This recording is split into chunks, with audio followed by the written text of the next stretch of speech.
തങ്കത്തിന്റെ ഈ വരവേ ഇവിടെ ചിലർക്ക് അത്രയ്ക്കങ്ങോട്ട് പിടിച്ചിട്ടില്ല. ഞാൻ ഹാളിലേക്ക് ചെല്ലുമ്പോ വന്നിറങ്ങിയ തങ്കത്തിനെ എല്ലാരും കൂടി ചോദ്യം ചെയ്യായിരുന്നു.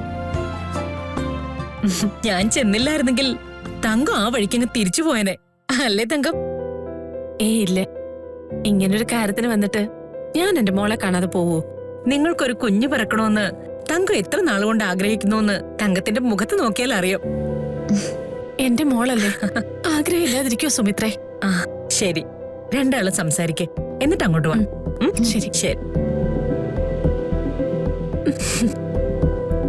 അമ്മേ, ഞാൻ ബോധപൂർവം ആരെയും ചതിച്ചതല്ല, അങ്ങനെ ആയിപ്പോയി. അതിലിപ്പോ എന്താ തെറ്റ്? നിന്നെ താലി കെട്ടി നിന്റെ ഭർത്താവിൽ നിന്ന് നീ ഒരു കുഞ്ഞിനെ പ്രസവിക്കുന്നതില് ഒരു തെറ്റുമില്ല. അമ്മ എന്താലോചിച്ചിട്ട് ഈ പറയുന്നേ? സിത്താരമ്മയുടെ ഇതുവരെയും ഈ കാര്യം അറിഞ്ഞിട്ടില്ല. അറിഞ്ഞാലുണ്ടാവുന്ന ഭൂകമ്പം അമ്മയൊന്ന് ആലോചിച്ച് നോക്കിയിട്ടുണ്ടോ? ഗാഥ ഇനി ഇങ്ങോട്ട് വരാൻ പാടില്ലെന്ന് ഞാൻ സിത്താര മാഡത്തിനോട് പറഞ്ഞിട്ടുണ്ട്. അത് മറികടന്ന് സിത്താര മാഡം വരില്ല. അപ്പോഴും പ്രശ്നങ്ങളല്ലേ? മമ്മി എന്താ വരാത്തെന്ന് എല്ലാരും ചോദിച്ചോണ്ടിരിക്കല്ലേ? അതെ, എല്ലാവർക്കും കൂടിയുള്ള ഉത്തരം കെട്ടിപ്പൊതിഞ്ഞോണ്ട് വന്നതല്ല ഞാൻ. പക്ഷെങ്കിൽ എനിക്കവിടെ നിക്കക്കള്ളി ഇല്ലാത്തതുകൊണ്ടാണ് ഞാൻ ഓടി വന്നത്. എന്നെ ശപിക്കും, എന്നെ ഏതെങ്കിലും വിധത്തില് ദ്രോഹിക്കും. അതിന് തടസ്സം നിൽക്കാനുള്ള ആരോഗ്യവും മനക്കരുത്തും ഒക്കെ എനിക്കിപ്പോ ഉണ്ട്. പണ്ടൊക്കെ ആയിരുന്നെങ്കിൽ സിത്താര മാഡം പറയുന്ന ഒരു വാക്കിനെ പോലും ഞാൻ എതിർക്കില്ലായിരുന്നു. പക്ഷേ നീ അവരുടെ മകളാണെന്ന് വിളിച്ചു പറഞ്ഞിട്ടും അവരത് കേൾക്കാതിരുന്നില്ലേ? അപ്പൊ ഞാൻ തീരുമാനിച്ചു, അവര് പറയുന്നതൊക്കെ കണ്ണും പൊട്ടി കേട്ടോണ്ടിരുന്നാലേ അവസാനം അവര് നമുക്ക് കുരുക്കുണ്ടാക്കുമെന്ന്. എന്റെ മോള് പേടിക്കണ്ട. നിന്നോട് നവീന്റെ ഭാര്യയായി സത്യസന്ധമായിട്ട് ജീവിച്ചോളാൻ പറഞ്ഞത് ഞാനാ. സിത്താര മാഡത്തിന് എപ്പോ വേണമെങ്കിലും ഇവിടെ വരാം, എപ്പോ വേണമെങ്കിലും എന്നെ വന്ന് കാണാം. പക്ഷെ അമ്മയ്ക്കത് പറ്റില്ലല്ലോ. എന്താ പറ്റാത്തെ? നിന്റെ കൂടെ എനിക്കിവിടെ നിക്കണമെന്ന് പറഞ്ഞ ഇവിടെ ആരും ഒന്നും പറയില്ലേ.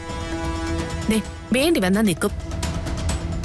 കരഞ്ഞു പറഞ്ഞിട്ടും കരഞ്ഞു ചോദിച്ചിട്ടും കിട്ടാത്തത് ചിലപ്പോ ബലമായിട്ട് പിടിച്ചെടുക്കേണ്ടി വരും. മോള് പേടിക്കണ്ട മോളെ, അത്രേ ഈ അമ്മയ്ക്ക് പറയാനുള്ളൂ. ഇനി ഇവിടുന്ന് അങ്ങോട്ട് നവീന്റെ ജീവിതത്തിലേക്ക് ഗാഥ തിരിച്ചു വരുന്നതിനെ കുറിച്ച് ഒരു ചിന്ത പോലും നിനക്ക് വേണ്ട.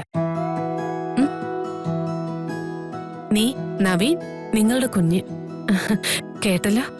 നാഗദൈവങ്ങൾക്കൊക്കെ കൃത്യമായിട്ട് വിളക്ക് തെളിക്കണം മോളെ. പ്രാർത്ഥിക്കണം. എപ്പോഴും പ്രാർത്ഥന മനസ്സിലുണ്ടാവണം കേട്ടോ? അമ്മയ്ക്ക് എന്തെങ്കിലും വിഷമമുണ്ടോ? ഒരു പെൺകുട്ടിയെ വിവാഹം കഴിപ്പിച്ചയച്ച അവൾക്ക് അവളുടെ അമ്മയോട് പറയാൻ പറ്റുന്ന ഏറ്റവും വലിയ സന്തോഷ വാർത്തയായത്. അത് പറഞ്ഞ് എന്റെ മുന്നിൽ നിൽക്കുന്ന നിന്നോട് എനിക്ക് വേറെ എന്താ പറയാൻ പറ്റുക?